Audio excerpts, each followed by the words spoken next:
Ladies and gentlemen, boys and girls, worshippers of all ages, welcome back to YouTube for our final installment here in the Learn to Play Japanese Heavy Cruiser series as we take a look at Tier 10's Zao. Zao is a ship very near and dear to my heart. This is the first Tier 10 ship I ever ground out in World of Warships back in the waning months of 2015. I think it was like September, October maybe of 2015. This was the very first Tier 10 ship I ever earned. And Zao, like Mogami, has, well, and I guess we didn't really talk about this in Ibuki, but they have a bit of an up and down history in World of Warships, thanks to some unintended consequences of some game mechanics from the early eras of the game that really made Zao kind of OP in that era. And as a result, she was kind of done dirty by Wargaming. They spent 5 years ignoring the ship, more or less, and then one day woke up and were like, "Oh, yeah, I guess we'll undo that nerf we did all those years ago." But like so many other Japanese heavies, Zao is a very odd ship in the current status of the modern era of World of Warships. Right? Again, she brings no radar, no way to forcibly detect lighter units at longer ranges. Her main battery is amazing, and we're going to talk more about that in a minute. Her torpedo armament is deadly, but she's reliant on a team, her teammates around her, to do some spotting to help her out. And once she has that in the right hands, this ship is a monstrous, deadly instrument. But sometimes in random battles, that doesn't work out, right? Because you're the last guy on the team and you're not able to do some things that you wish you could do. There was a time at one point, 3 or 4 years ago, that Zao was very, very, very good in clan battles. Right? I remember getting to play here in clan battles and being just stupidly excited, like, yes, this ship is relevant again. And then, of course, as the meta tends to in clan battles, it shifted, things changed, other ships came in, other strategies were developed, and Zao kind of fell out of favor again. It's a ship that you just don't see in competitive play, but she is still a ton of fun. She's crazy capable. And if you're watching this video, hopefully you're here because you want a Zao, you want to learn more about it, and I am happy to share with you what I've learned over 8 years of playing this ship, and hopefully in the hopes that it helps you in some way. So let's get started. Let's look around. As you do, have a look at survivability now. 49,400 hit points you see here. That is buffed. I am running Survivability Expert on the Captain, just like I was down at Tier 9. Zao's base HP, of course, 44,900 HP, just like we had at Ibuki. This is worst in tier.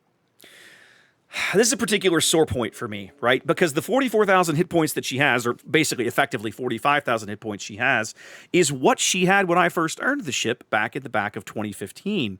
But sometime along in early 2016, Wargaming decided that she was overperforming, she was OP, for whatever reason. They came through and just stole 10% of her health. And for the longest time, this ship had just a hair over 40,000 health. At Tier 10! There are Tier 10 destroyers in the modern era of World of Warships with almost that health pool.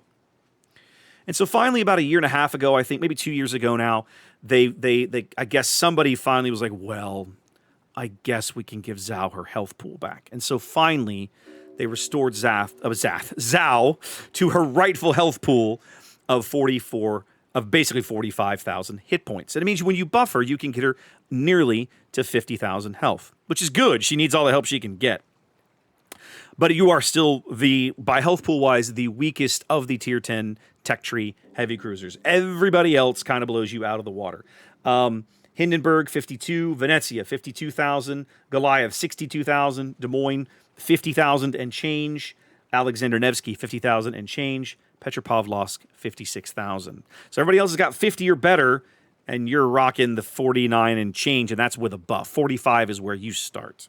So like Ibuki, you're playing from a handicap. I think, as I said on the Ibuki video, I can only assume, I have to believe, this is a testament to the awesome and ridiculous firepower contained within the hull of this ship, because the damage output of this ship is absolutely excessive in certain situations. And so I think that the health pool is a bit of a balancing act. 19% torpedo protection is basically tied for second best in tier. There's essentially like 3 tiers of torpedo protection when it comes to Tier 9 heavy cruisers. You have the top, which is the 28%ers. That's Venezia, Goliath, and technically Moskva, although she's no longer a tech tree ship, but Moskva's out there, okay? Then you have the second tier, which is the Russians. That's Nevsky and Petro and Zhao here. And then you have the rest of the pack, right? Which is Hindenburg at 13 and Des Moines at 7. So the Americans still worse. This is not something you do very well, again, but it's not the worst thing you do. So as I always have been singing the song, try not to take torpedoes. It's really not what you're good at. There's a reason I recommend hydro, and yeah, this is one of those reasons. So definitely try to avoid it.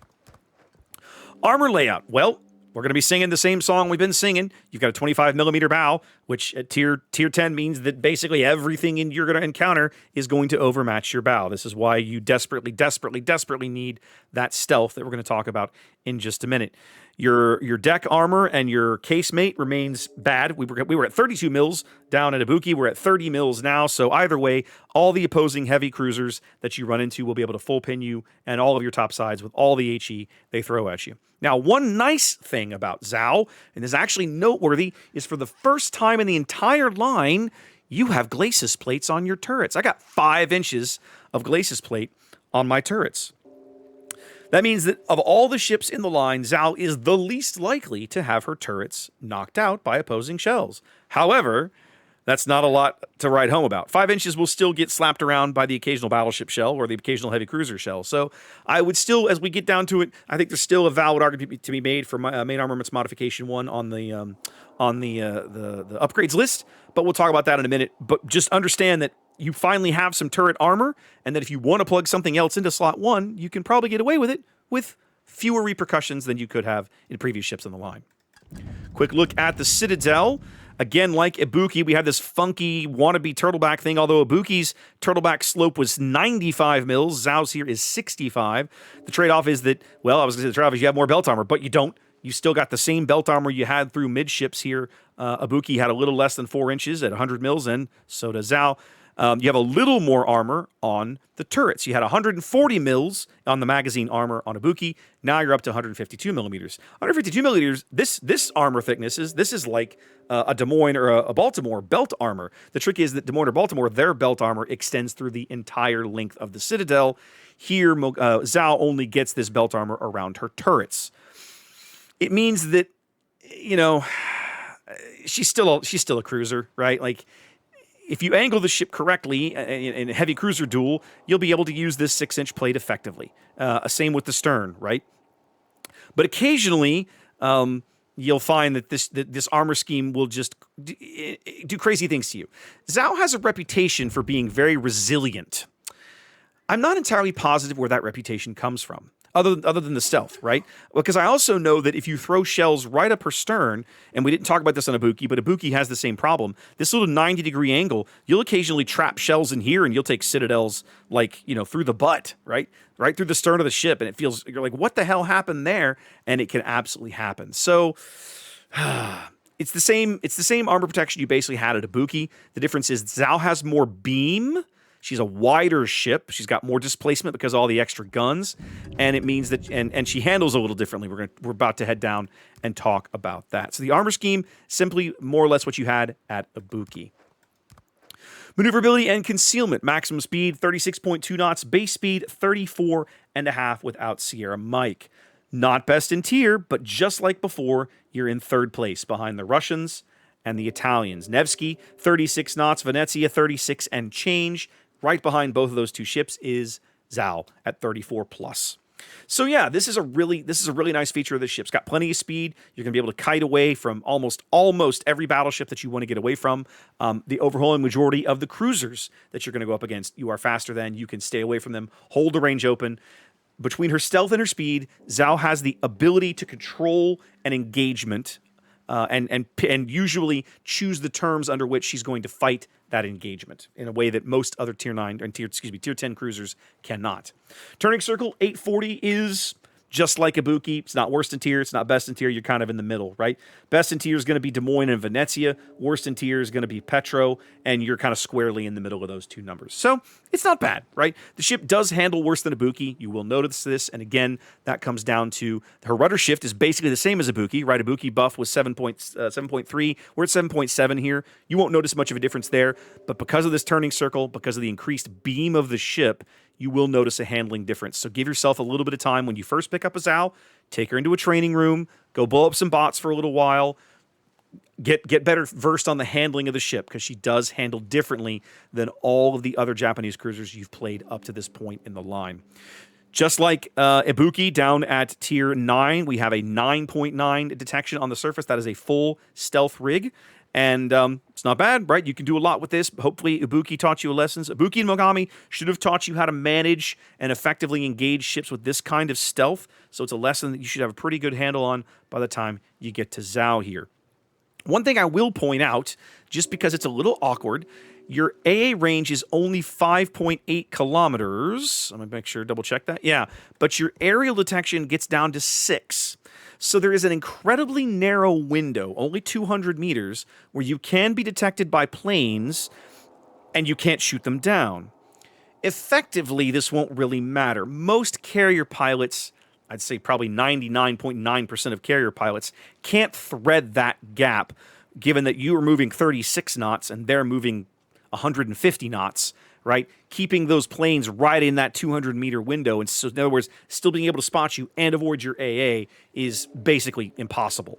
But it is noteworthy that keep in mind that you can be spotted without being able to retaliate, and so just look for instances where that might be occurring, like if somebody drops a fighter and the orbit pattern of that fighter is such that the outer ring of the orbit eases into your 6-kilometer range but not your 5.8 AA bubble, you might want to consider changing your course to drive your AA bubble a little closer to that fighter just so you can get rid of it, okay? So just a little corner case there. Hasn't happened on other ships in the line up to this point. Wanted to point that out. Main battery. Oh boy. This is what you're here for, ladies and gentlemen. This is what you're here for. On the face of it, when you first start looking, Zhao's main battery is going to look like all the other main batteries you've had up to this point, right? With the exception of the turret configuration. Up until now, you've only ever seen this Japanese 203mm gun in a double-barreled configuration. Zhao now moves up to triple-barreled batteries. She has a super firing pair up forward and a super firing pair back aft, a total of 12 barrels. That's the most barrels that any Japanese heavy cruiser mounts in World of Warships. But it goes beyond that, because if you recall, these are still 50 caliber barrels, right? You've been using 50 caliber barrels all the way up to this point. But Zhao apparently uses different shells than her predecessors.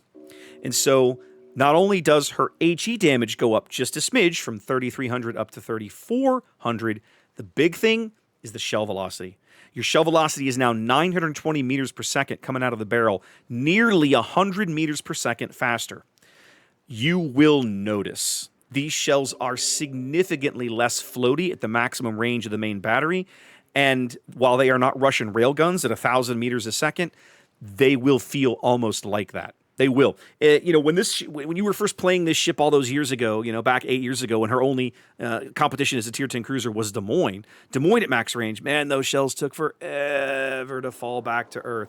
Zhao shells, they felt like railguns in that era. Compared to the competition, they were. And so you will have an easier time getting these shells downrange on target. And that's a good thing, because Zhao's main battery comes with a different set of struggles we're going to talk about in just a minute. One of the other things that I want to point out, the AP damage is also up. Up until now, the AP damage on these shells up the line has been 4,700. You're now at 5,400. That is a big difference. That's like a 15% boost.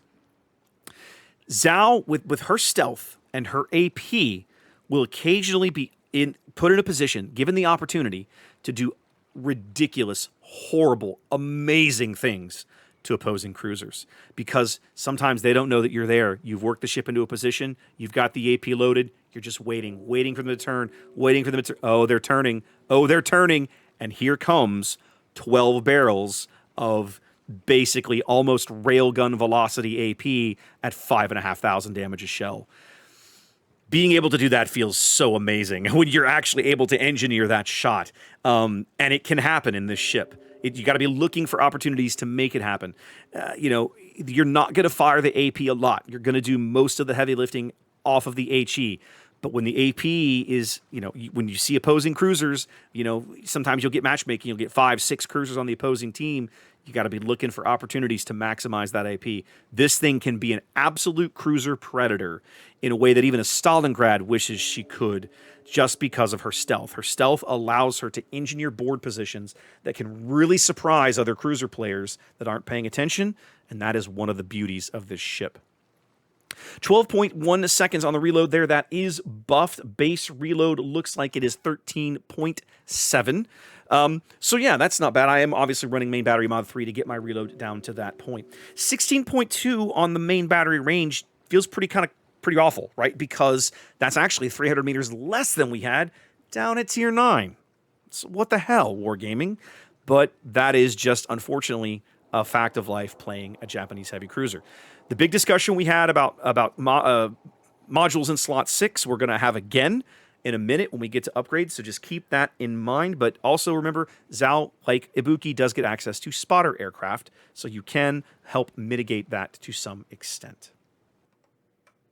Now, one thing we got to point out real briefly before I get too far down the road talking about the main battery is the firing angles of the main battery turrets. This is one place where Zhao struggles, and it's something that you're going to, as a Zhao captain, you're going to fight anytime you drive this ship. If you remember back to Ibuki, we had really, really favorable firing angles. Basically, 35 degrees off the bow, 35 degrees off the stern, you could get all 10 barrels on target.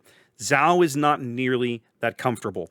She has to turn all the way to 45 degrees of an angle to get all 12 of her barrels on target. And of course, if you know your ricochet angles, you know that is the magic number at which opposing ships will start to be able to start citadeling her.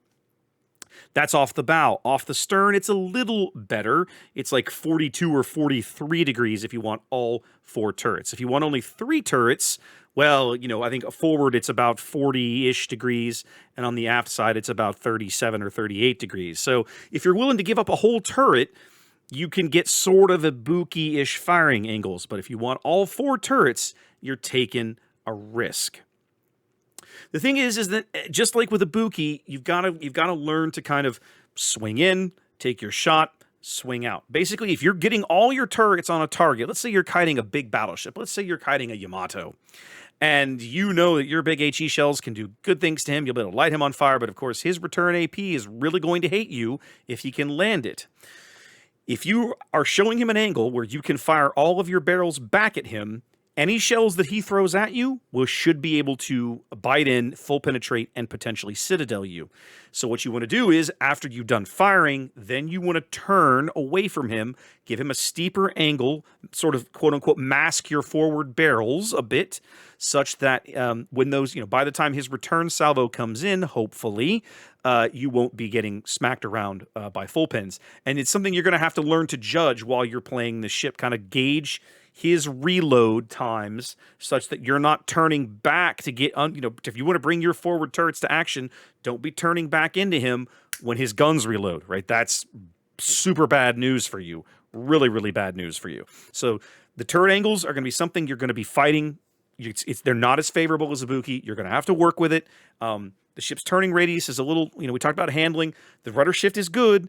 Turning radius, not so amazing. So if you're doing this at full speed, you should be able to do it, but the slower you go, the more challenging it becomes to kind of manage this. So just kind of keep that in mind when you get into a full kiting position. Let's have a quick look at the dispersion curves. Let me pull those up here. Horizontal dispersion, as you would expect, as we have been seeing up this entire journey in the line. Best in tier, right? That light blue line at the bottom of the graph is Zhao. That is as good as it gets.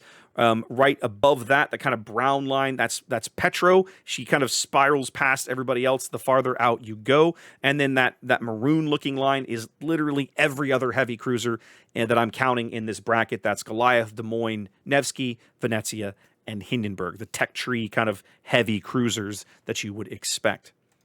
You have a look at vertical dispersion. You're going to find much of the same, right? That kind of, actually, what's interesting about this is that kind of light blue line at the bottom is actually Des Moines, right? And the aqua line just above it is Zhao. So we're in a position now where Des Moines actually overtakes Zhao in the vertical dispersion department. And I think some of this has to do with Zhao's the number of barrels that Zhao is putting down range. That's how I have to believe in to some extent. It's one of the reasons that you also see when Des Moines is able to punish an opposing like broadside ship, she does it really well because the shells more or less don't fall short. They don't go long. They more or less go exactly where you aim them, and it's lovely. So Zhao, this is an area where Zhao actually not best in tier, kind of as you would expect. We've been seeing that up to this point of the line, but not here at tier 10. And even as you move out past 5 and 6 kilometers, even Goliath edges ahead of her. Zhao actually in third place out until about 12 kilometers, when even Hindenburg overtakes her. So by the time you're out to max range, Zhao's max range, it's 16 and change kilometers, she is the 4th most accurate of the heavy cruisers. That starts to feel kind of crappy, and I think this is something that maybe Wargaming should consider looking into a little bit, and maybe I'll have a conversation with Bogsy on the side and see if we can get some feedback to the devs, because other than Goliath, right, but Hindenburg and Des Moines have significantly better reloads. I mean, Zhao starts with a 13 and change reload. Goliath's is pretty rough. Goliath, I think, is like 19 or something. But Hindenburg, you can get down to about 8.5, and Des Moines starts at 5.5 and gets better from there. And yet somehow their dispersion curves are better. This is one of those conundrums about Zhao, right? Like, it's a ship that's at the top of the line, should feel so good in some ways, and then when you play the ship, you're like, yeah, but what happened? What happened? Why did Ibuki feel better than this? This is one of the reasons, I think. You can see the rest of the ships there. I won't belabor the point. You can see Petro kind of spiraling off and doing her own thing after 10 kilometers, just like we've seen with Tallinn and Riga before her. And then we'll have a quick look at the dispersion areas. And then, of course, this is also Zhao's category to run away with until 6 kilometers. She's passed by Des Moines. At 8 kilometers, she's passed by Goliath. At near max range, 15 kilometers, 15.5 kilometers, she's passed by Hindenburg. So it's an odd duck, right? We're used to seeing the Japanese heavy cruisers, the 10-barrel ones, the predecessors, Mogami, Miyoko, Ibuki, maintain this kind of best-in-category throughout all of these curves until you get to Zhao. And then suddenly Zhao doesn't. She has 2 more barrels, and apparently that means that she now has to have worse accuracy than her predecessors and some of her contemporaries, which feels very odd to me. So yeah, there's definitely something weird there, but just keep it in mind that you are not quite as accurate farther out, but at least you're throwing more shells, so that's always going to feel a little good. Torpedoes. All right, there's a lot to like here, but there's definitely some really irritating quirks we're going to have to manage. So let's talk about how that looks. For starters, Zhao now moves up to quintuple torpedo launchers. She now has 4 5-tube launchers buried back here on the aft end of the ship.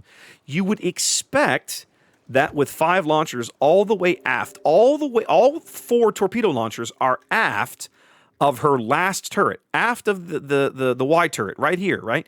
And yet her torpedo firing angles are basically worst in tier. Like of all, I say worst in tier, worst in the line. Okay, for starters, it's going to feel decent that you can get them forward of the farther forward than most of her predecessors. Okay, she can fire her torpedoes 60 degrees off the bow. That's nice. Only Ibuki could only make 75 degrees off the bow. Mogami could only make like 85 degrees off the bow.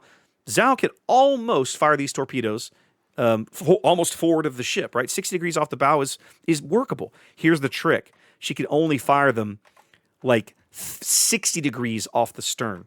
That angle is 104. No, it's 76. 76 degrees off the stern. That's terrible. That's terrible for kiting. How does a torpedo launcher all the way back here, like underneath this catapult launcher, and it still can't look basically aft just because of the way the slits in this deck are cut and the angles that these torpedo launchers have to turn out of? It's very, very bizarre. Managing her torpedo angles is one of the most challenging things about using her torpedoes. Now, here's the good news. She has really, really good torpedoes. Her default torpedo module is the F3s, okay? These were her default only torpedoes for a very, very, very long time, and you will start with these when you unlock the ship, okay? So that these only go out to 8 kilometers. They hit like trains, they're very fast, but they only go out till 8 kilometers on like a 90, it'd be like about probably a little over 100, about 105-second reload, I think, base, something like that. I'm running the torpedo reload scale on the Captain, so I can't give you an exact number, but something along those lines. Somewhere along about 4 years ago, they gave Zhao an upgraded torpedo module. That's these Type 93 Mod 3s that I have equipped. Now, the torpedo reload on these is insane. Nearly 3 minutes base, 171 seconds base. But they got to 12 kilometers, and they hit even harder than the F3s. Nearly 24,000 alpha damage out of each tube, and you're putting 10 of them in the water on each side every time you decide to fire both launchers. So this torpedo armament is no joke, and the fact that it now has a range gap of, in other words, I have a 9.9 detection and a 12-kilometer range on my torpedoes makes this upgrade, it's the only upgrade you can buy when you unlock the ship. Get there quickly, right? And then use it. Use these things. They are amazing. They're so, so good. But the angles are really difficult to use, and you will have to spend some time kind of getting used to them. Zhao is a weird one with the torpedo angles because the 60 degrees off the bow and means that you can occasionally actually work yourself into a position where you can go for like a torpedo charge on a battleship. But it means that the stern kiting angles are so bad that you have to almost show the full broadside of the ship to launch torpedoes back over your shoulder when you're kiting something away. And it means that if somebody catches you at the wrong time, or you try to make that turn to fire those torpedoes back at an oncoming enemy at the wrong time, you will pay a price, and possibly a catastrophic one, for your insolence from trying to use them. So you have to kind of gauge when to use them and when not to. But they're a very, very strong asset of the ship, and I think leaning into them a little bit with some of the captain skills is not a bad call. Airstrike, again, just like we saw on Ibuki, I'm running 2 flights, 2 bombs each, out to 8 kilometers now, so small buff. I moved from 7-kilometer to an 8-kilometer range. That's kind of nice.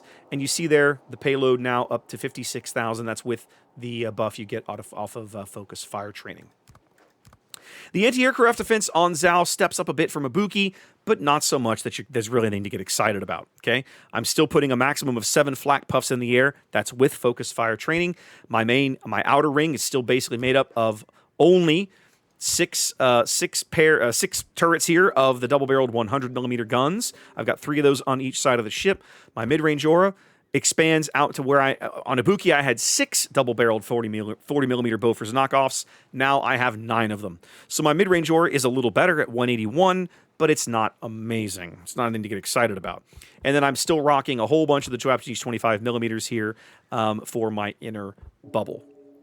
Zhao's A is not anything to get excited about, right? It's like I said, it's better. Is it better than Ibuki? Sure. Is it a small upgrade? Yeah. But you're never going to be a plane murderer. You should know that by now.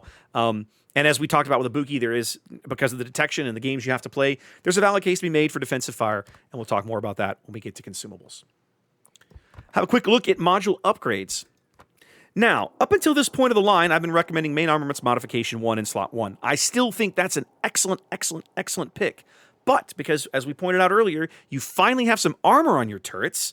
If you want to run spotting aircraft, I think this is finally the ship on the line. You can only run spotter aircraft up, starting with Ibuki.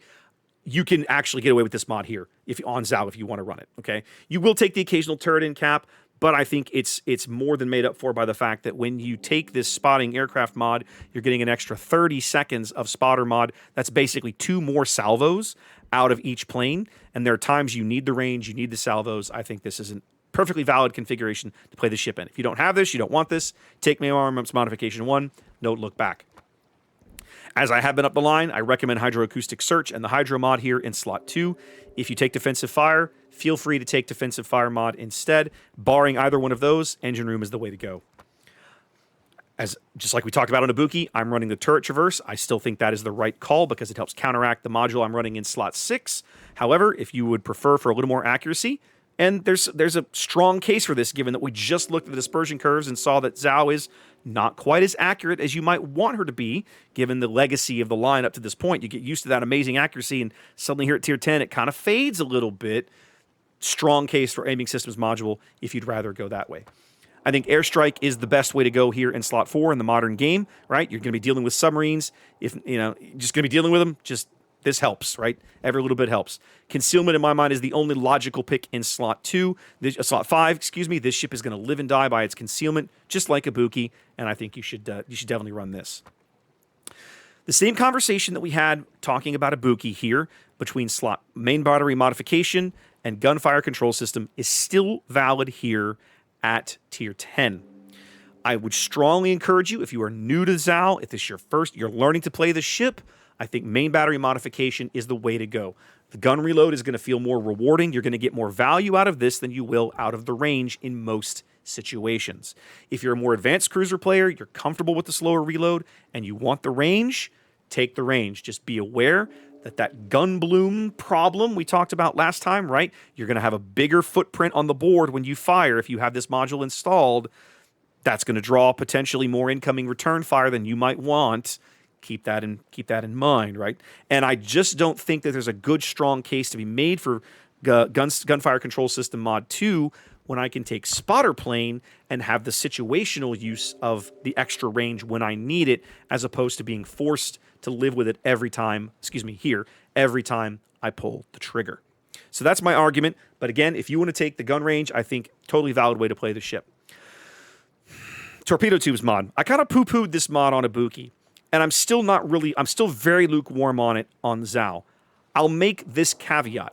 If you're playing Zao in some kind of competitive mode where you're using her to guard a flank and you're using her as kind of like an oversized destroyer, and you're going to want to be firing these torpedoes as often as possible, there's a strong case to be made for this particular modification. And you probably want to even go back and pick up Torpedo Tubes mod back here in slot 3 if you're going to do that. For everyday random battle grinding, don't do this. Use the torpedoes, but don't build for them. It's an overinvestment in an armament type you're not going to get as much value out of if you don't. You're going to get way more value out of the main battery mod than you will out of Torpedo Tubes, personal opinion. Now, because we're tier 10, there's one more module we should be talking about here in upgrade slot 6, and that is, of course, Zao's unique / legendary upgrade called here Improved Bridge. This gives you an 8% buff to your range, so your range goes from 16.2 out to, I believe, 17.5. Let's have a quick peek. Yep, 17.5 kilometers, and you get a dispersion buff. 7% better dispersion. The flip side of that, of course, is you lose the reload. So I go from a 12-second reload basically back to a 14-second reload. This is an excellent upgrade. I don't generally run this in randoms, but again, in competitive modes, if you're playing a Zao in clan battles or a tournament or something, this is an excellent way to get a little extra range without having to necessarily go all the way to go super crazy here. You're kind of combining the best of aiming systems mod and gunfire control system 2. You're kind of smashing. You're taking about half of each of those and smashing them here, and you get this mod instead. And this is not a bad unique upgrade at all. If you really love Zao, I would encourage you to eventually invest the research points, I guess, to pick one of these up and have it around, have it available in your available tool set to play around with. But for me, most of the time, just derping around in randoms, I prefer the gun reload paired with spotter plane. That gives me all the range I need when I need it. That also works because I tend to run Eye in the Sky, which cuts back on the reload of that spotter plane consumable. So when I use the spotter plane consumable, I now get 2 minutes and 10 seconds of it in the configuration of the ship that I'm running, and then this plane basically is down for 2 minutes. So think of it as 2 minutes up, 2 minutes down, 2 minutes up, 2 minutes down. If I need the range, let's say I get very, very low on health and I don't want to risk my surviving health, I can play far, far back from the opposing team and take a couple of minutes and be useful. Spend the next 2 minutes, not firing, running around, capping or making a nuisance of myself, throwing torpedoes, whatever, and then that sort of thing. And then I can put the plane back up again and start taking shots. This is essentially the same captain's build that we looked at on Ibuki, right? I'm running Grease the Gears, Gun Feeder, Fill the Tubes, Focus Fire Training, Eye in the Sky, Adrenaline Rush, Superintendent, Survivability Expert, and Concealment Expert. The same skills that I would potentially recommend you want to look at if you don't like this, if there's something in this build you don't like, you want to shift some things around. Priority Target, an excellent pickup. Demolition Expert, an excellent pickup. Swift Fish, I think there's a really good case to be made for this. These torpedoes are 67 knots on a 1.7 detection. That's still just like we were looking at down at Ibuki. That's about a 10-second reaction time. This cuts that down to like 9.2 or something. So there's a buff there. That's nice. I would not take enhanced torpedoes. I would not take heavy HE. I would not take heavy AP. Because of the inherent detection range, if you're going to rig for full stealth, I would not take top grade gunner. I don't think outnumbered is a great pick for the ship. You don't need IFHE. I don't think radiolocation is a good call. Again, if you're in competitive mode, again, if you're taking the ship into clan battles, there's a case to be made for radiolocation. Other than that, I wouldn't play this shit in randoms. AA defense, 4 points in Zhao's AA. Please don't do this. Please don't do this. Just not worth it. Big waste of points here. Last stand. Very possibly, right? Zhao will occasionally take Battleship HE that'll knock out her engine or her rudder because we're going to be spending a little time kiting. This is not a bad skill to have in your back pocket to kind of hedge bet against that. The consumable skills really are only going to buff your Hydro or your spotter plane. I don't think there's a lot of value investing in either one of these. So yeah, I think there's a case to be made if you wanted to alternate some of these 1 and 2 point skills, but I think as far as tier and 3 point skills go, 3 and 4 point skills go, this is probably the right way to put the ship together. Flag configuration, exactly the same thing that we saw over on Ibuki. I'm looking at Juliet Charlie, Victor Lima, India X-Ray. I am running November Echo Set of 7. Again, this is because I have so many of these, but this is also like 5%. Shooting down planes is not Zhao's area of expertise. If you don't have these or you don't want to run it, hey, you ain't missing nothing. I like Sierra Bravo. It buffs anything that I put into slot number 2. Whatever consumable I put in this slot gets a little better. And then, of course, you really, really want India Delta. I would encourage you to take Sierra Mike and November Foxtrot if you have them available. So that's our walk around Zhao. Let's go do some gameplay, guys. We'll come back here and we'll say goodbye to the Japanese heavy cruiser line. All right, welcome in, everybody, to our sample game here in Tier 10 Japanese Heavy Cruiser Zhao. As we spawn here on the top side, the north spawn of Two Brothers. Now, ordinarily, in a game replay like this is where I would start talking about, oh, good tier, good matchmaking, bad matchmaking, because we're top tier or whatever. Of course, the beauty of pressing the battle when you're top tier, when you're a Tier 10 ship, is you don't ever have to worry about being bottom tier, do you? So, we are, of course, top tier in this game. Now, in the modern game, of course, you can still get super ships, which feels pretty awful. But, yeah, whatever. Here we are in a very, very mixed tier game. There's some 10s, about half, a little more than half the team is Tier 10, I would say. And then those poor 8s, right? The Turpits and the Asashio, and then the carriers. Now, the carriers, well, we'll talk about that more in a minute, I suppose. I guess we can talk about it now, right? We kind of hit upon discussing over the ship that Zhao's AA is better than so many of the other ships in the line that precede her, but it's still not anything to get particularly excited about. So the nice thing is when you see a carrier on the opposing team and it's a Russian carrier, as a Japanese cruiser, you actually don't mind that quite as bad. I'm going to pause the game real briefly while we talk through this, because this is an important point that I want to make when it comes to carrier matchups. Japanese heavy cruisers hate being spotted. Russian carriers, Soviet carriers, do quote-unquote worse spotting than all of the other carrier lines because they come in with a strike, they drop their ordnance, and they leave. Most other carrier lines come in, they drop their ordnance, and they hang out, they hang around, they linger, they circle around for another pass, they strike something else. So the Soviets, of all the carriers you can run into in a Japanese heavy cruiser, if you look across the opposing lineup and you see a Russian aircraft carrier, breathe a small sigh of relief. Not because you're going to shoot down his planes, you won't, but because his big threat to you is his ability to spot you, and when it comes to the Soviets, that threat is reduced. It's not non-existent, but it is reduced compared to most other carriers at Tier 10. Or at any tier, really. All right, I got to pause again briefly because I got to talk about my initial thoughts on deployment. So we're spawning here to the north side of Two Brothers. Initially, I was going to go to the ACAP. And then I looked at our lineup and realized we only have one radar, and it's that Smoland, way over on the 10 line, divvied up with the Kleber. And I thought, I know, I'm going to go where the radar is because my guns are really good at murdering destroyers, and we're going to try that. So that's why I came this direction. As it turns out, that works out for me in a lot of different ways. We're going to get a couple of chip damage here and a plane kill on the Chikalev as he blows by us going for some battleships. The other thought I have in my head is if you look at my torpedo range out to 12 kilometers, if I turn up here in front of this island off my starboard bow and get my torpedoes into the water, I will be able to dump them onto the bottom end of this cap from outside of detection. So it gives us another set of torpedoes we can potentially use to kind of possibly deny this decap to an early destroyer, depending on how well or how badly they play. The opposing Turpets coming up the 10 line very, very aggressively only seems to know how to press W, right? Good German battleship player, finds the W key, takes his hands off the keyboard, and doesn't do anything else all game.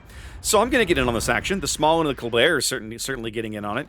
Wait a minute, a Wild Force Sherman appears. Well, Zhao loves this, doesn't she? So we he's starting to slow down and smoke. I'm going to take the lead. I'm going to judge the lead. It turns out I actually get the lead right, but most of the salvo falls into the water just shy of him. And so a bit of an aiming error on my part, I suppose. And, yeah. Now, he's radared in there something I expect him to reverse. That salvo goes out astern of him. He actually pulls forward and all of it misses. But have a look at behind me in the cap. The opposing gearing is now in there, taking shots at the Kleber. They can still see him. I'm actually reversing with my rudder hard to port, trying to get my torpedo tubes into that smoke. As I figured, why not? I might as well go and take a shot at the Turpets while I'm here. All right, torpedoes are up. Let's put them into the smoke. You get back on the guns. And I think we're going to get one more salvo on this Turpets, maybe? Yeah. Bring those back forward. No, I realize he's basically going to burn out before my shells arrive, so to hell with it. So I decided, okay, in that case, let's start taking pot shots at... See, there's the gunfire. I can see where the gunfire is coming out of the smoke. We're going to take blind fire into this smoke to see if we can get a reset on the gearing. And with one shell, we managed to clip him and steal some of his cap points away. We're going to do it again, presuming he's now secured fire, but I'm going to spread the shells around a little bit into the same area. All I'm trying to do is reset him until my torpedoes arrive. And by the time I could get more shells in there, the torpedoes would be there, so let's go ahead and start shooting our next big German battleship customer, this Friedrich de Gross. 2 torps and a flood, and that takes care of the gearing for a dev strike. Already opposing team 3 ships down, 4 minutes into this game. These guys only seem to know how to play with the W key. I'm gonna play with my throttle here, mostly because this Friedrich, I think, doesn't realize the predicament he's in. He's charging 5 of us all by himself. Have a look at the minimap. Look how heavily the opposing team has deployed to the A cap.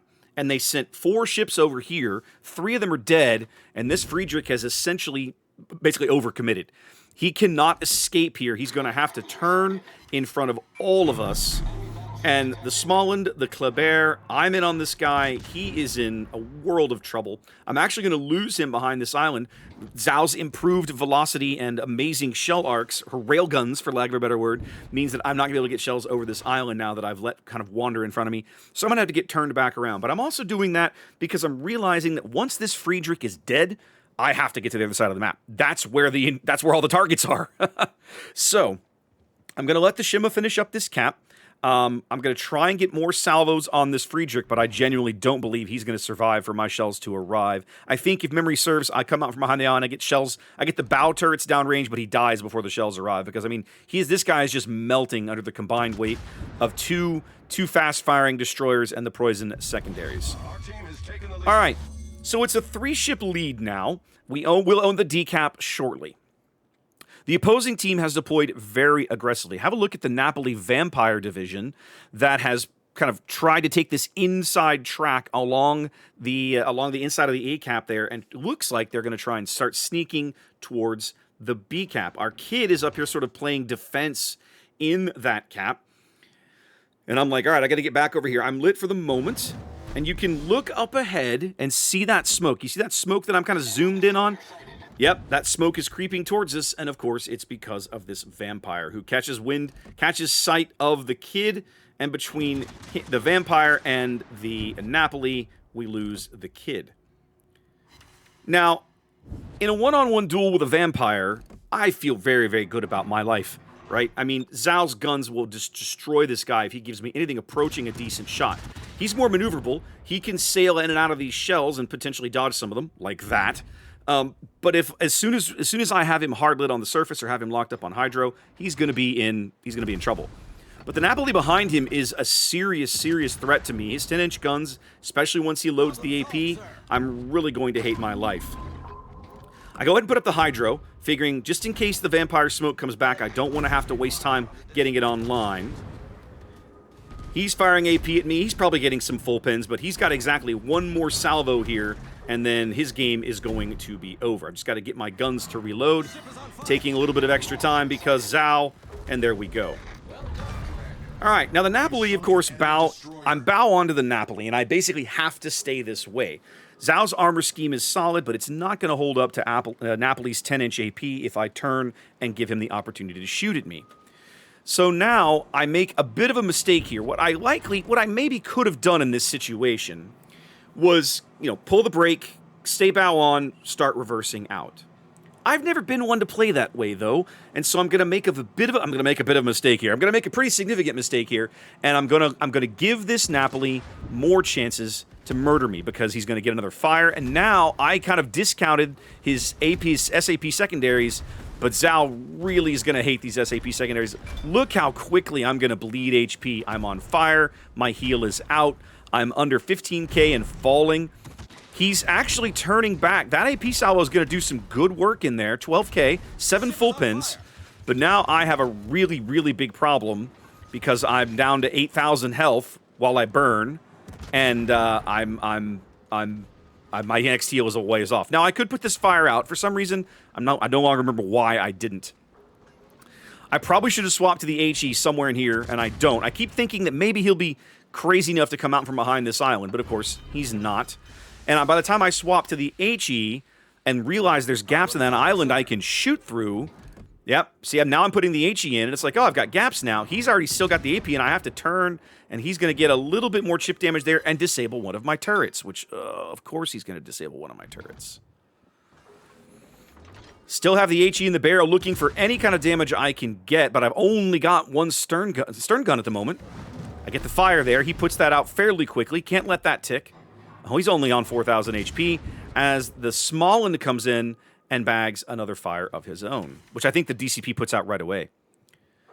Now with my second stern turret coming online, I'm going to have a much better shot here. We're going to put some shells down, but the Smalland's going to clean him up before those shells arrive as I get to my next heal. Whew, bit of a mistake on my part. I won't pretend I played that encounter correctly, but I snuck out of it because my teammates all turned around to come help bail me out.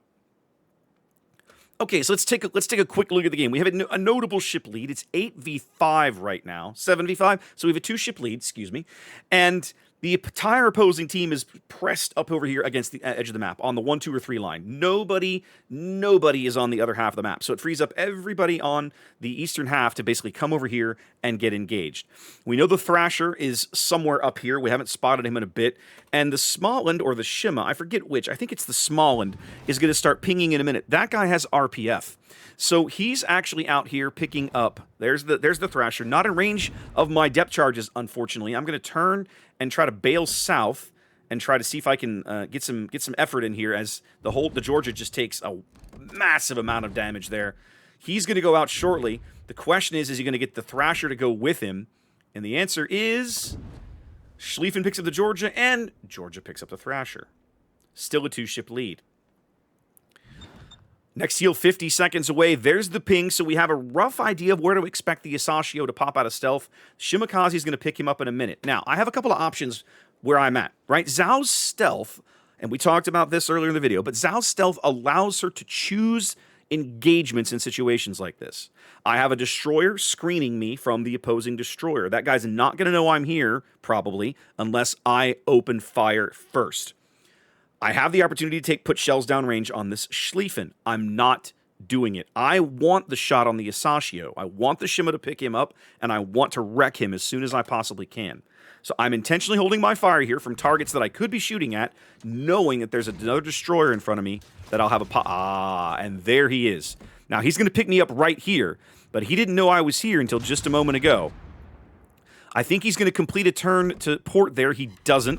I do clip him with 1 shell and a fire. He's going to come back to starboard and stop and start to smoke. I'm going to lead those shells, hopefully correctly. I'm going to get a good, solid hit on in there for about half his HP. And I realize looking downrange, the Shimakaze Torps are going to clean him up, and I'm not going to waste any more time looking at that guy. And now, just like that, in the blink of an eye, this Burgonia is the last surviving ship on the enemy team. And for the rest of the game, this guy is going to do nothing but shoot at me. Feel a little persecuted right now, honestly. And hilariously, he's only ever going to shoot HE. At no point in the next couple of minutes here does this guy ever load AP into his barrels. Now, the HE is effective, especially against me. I'm fairly low HP, as you can see. I'm struggling to stay around 10k. My heal's going to tick me back up over, but as soon as I take another shell hit, I'm going to fall back down. One of the things I want you to notice as I play this engagement out, I have to continually jog my rudder to swing the bow turrets into action. Some of that is an advantage for Zhao in the sense of you're constantly moving, and it makes your life makes you a little more difficult for the opponent to lead correctly. But as a Zhao captain, it's frustrating because you're constantly fighting those forward turret angles when you're in a kiting position like this, like we talked about back in looking at the turret angles on the ship.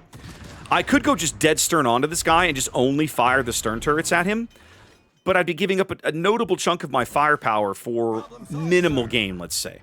So at this point, the game's basically in hand. I'm here to just farm damage. If I die, I die. I'm not so concerned about the survivability of my ship at this stage. I'm trying not to take stupid risks.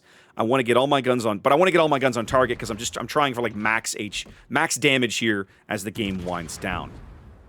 When you play randoms like this, that's sometimes the calculation you have to make, right? You get down low on HP and you realize, look, I am not going to survive this game. Why do I care? Let's just try and get max damage. You know, rack up every scrap of XP and damage that I can on my way out the door because my survivability is not materially going to impact whether or not we win this game.